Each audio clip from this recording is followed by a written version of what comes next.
Hello everyone, কেমন আছো তোমরা সবাই? আজকে হলো ভাইফোঁটা। ল্যাদ খেয়ে খেয়ে বেলায় ঘুম থেকে উঠে গিয়েছিলাম মিষ্টির দোকানে। আমার পাশের বাড়ির এক দাদাকে প্রতি বছর ভাইফোঁটা দিই, তার জন্য মিষ্টি কিনতে গিয়েছিলাম। বাড়ি এসে মিষ্টির প্লেট সাজিয়ে চলে যাই দাদাদের বাড়ি দাদাকে ফোঁটা দিতে। এরপরে সারাদিন আর কোনো প্ল্যান ছিল না, তবে এর মাঝে আমি আমার ভাইকে ফোন করি, মানে মামার ছেলে আসার জন্য।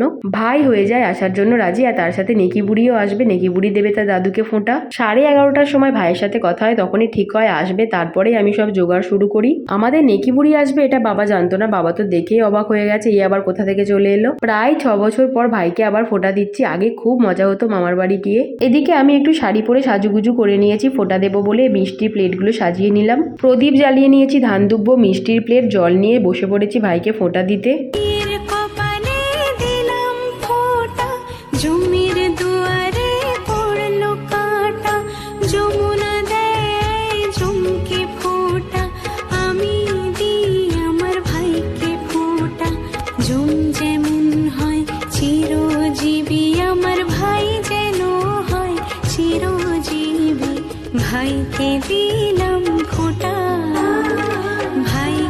আমার তো ভাইফোঁটা দেওয়া কমপ্লিট, এবার নেকি বুড়ি দেবে তার দাদুকে ফোঁটা। নেকি বুড়িও ধান দুব্বো মিষ্টির প্লেট নিয়ে বসে পড়েছে দাদুকে ফোঁটা দিতে।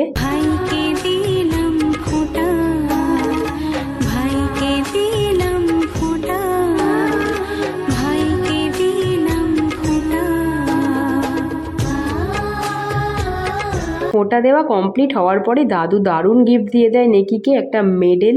দুর্গাপূজায় কুইজ প্রতিযোগিতায় নেকি জিতেছিল এই মেডেলটা, সেটাও নিয়ে যেতে ভুলে গিয়েছিল। বাবা বুদ্ধি করে এটা নেকিকে পরিয়ে দিয়েছে ভাইফোঁটার গিফট হিসেবে। এরপরেও নেকি হাল ছাড়েনি, দাদুর থেকে গিফট নিয়েই ছাড়বে, হাত পেতেই আছে দাদু গিফট দাও বলে। এরপরে দাদুর থেকে মেডেলের সাথে সাথে পেয়ে যায় টাকা। ভাইফোঁটা দেওয়ার পর্ব তো শেষ, এবার দুপুরের খাওয়া দাওয়ার ব্যবস্থা করতে হবে। যখন জানতে পারি ভাই আসবে তখন বাজে 11:30, তাই তারপরে রান্না করলে অনেকটা দেরি হয়ে যাবে, তাই দুজনের জন্য নিয়ে এসেছিলাম বিরিয়ানি।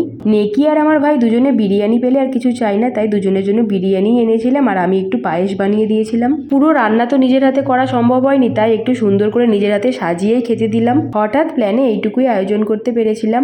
এইভাবেই কাটাই ভাইফোঁটা দিনের সকালটা। তাহলে ভিডিওটা এখানে শেষ করে দিচ্ছি, ভালো লাগলে একটা লাইক করে দিও। দেখা হচ্ছে আবার পরের ভিডিও, ততক্ষণ সবাইকে টাটা।